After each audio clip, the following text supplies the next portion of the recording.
So our question says that we have equal masses of ice and steam. So ice has a temperature of 0 degrees Celsius and steam has a temperature of 100 degrees Celsius, and they're mixed together. And it wants to know what the final result will be equal to, given this information. Okay, and I also wrote down some constants that we're going to use. These are specific energies. L sub V is going to be the specific energy, which is 2,260 kilojoules per kilogram. And L sub F, the specific energy of the liquid, or excuse me, of the ice, is 333 kilojoules per kilogram. And then the constant for water, C here, is 4.186 kilojoules per kilogram times degrees Celsius. Okay. So the heat gained by the ice to melt it or warm it must be equal to the heat lost by the steam in condensing and cooling. So therefore, we know we have the following relationship: the mass here, which is the same for the steam and the ice. So mass times L sub F plus mass times the water constant C, H2O, multiplied by the equilibrium temperature subtracted from the temperature of the ice, which was 0 degrees Celsius, right? So we'll just subtract 0 degrees there. This is equal to the mass times the specific energy of the steam plus mass. And since the steam is made of water, we have C of H2O times the temperature of the steam, which is 100 degrees Celsius, minus the temperature in equilibrium. And what we want to find here is the equilibrium temperature. I forgot my Celsius here. There we go. Okay, so solving for equilibrium. I'm realizing that the masses are going to cancel because the mass is the same in all the cases. The equilibrium temperature is L sub V minus L sub F divided by 2 times C times H2O plus 50 degrees Celsius. Okay, so plugging in the values we have for C, H2O, L sub V, and L sub F, we find that this comes out to equal 280 degrees. And this is, remember, the heat required, and this is Celsius, to melt all of the ice. But this answer is not possible because our heat is only 100 degrees of the steam.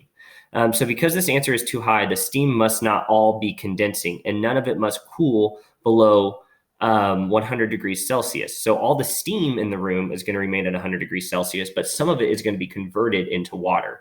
So calculate the energy needed to melt a kilogram of ice. We're just going to assume 1 kilogram to make everything simple. To melt 1 kilogram of ice and warm it to 100 degrees Celsius. So this energy, we're going to call it Q. We'll get a new page going here. By definition, is equal to the mass times L sub F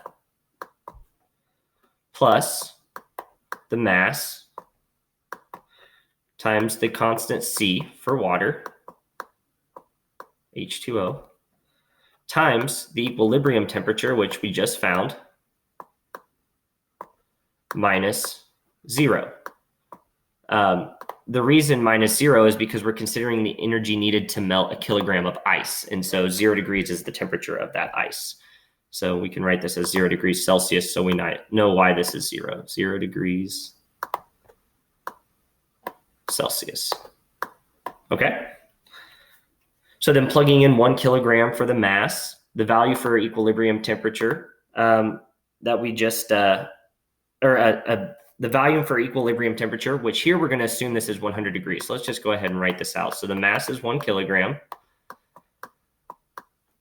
right? We have the same value for L sub F plus the mass times C, H2O,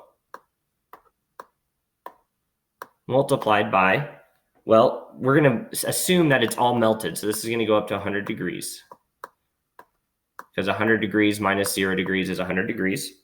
So calculating this, we find that this is equal to 751.6 kilojoules. Okay, so now we need to calculate the mass of the steam that is needed to condense in order to provide that much energy. So to do that, we find that we'll call this Q prime is equal to mass, again, assuming 1 kilogram times L sub V. So, well, actually not assuming 1 kilogram. That's 1 kilogram of ice, so we need to calculate this mass. And this is equal to, mass is, this isn't Q prime, this is the same Q we just used before, equal to Q over L sub V. So plugging in the above value for Q, because we're assuming melting that 1 kilogram, we find that this is equal to 0.333 kilojoules, or excuse me, kilograms. Okay. Well, if that's thus that's 1/3. 0.333 is 1/3. So that's 1/3 of the original steam mass must condense into liquid at 100 degrees Celsius in order to melt the ice and warm the melted ice to 100 degrees Celsius. So thus we'll just write this out here.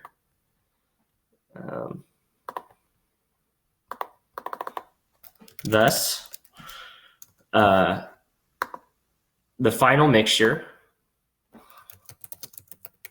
is, we'll leave some space, or I'll just write this out, 100, sorry about that, let's try to use some nice handwriting, 100 degrees Celsius with 1/3, so then we'll just go back to typing here,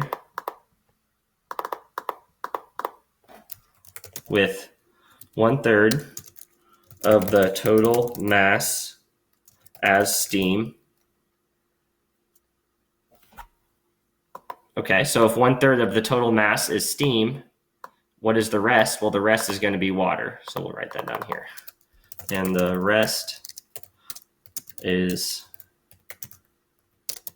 water.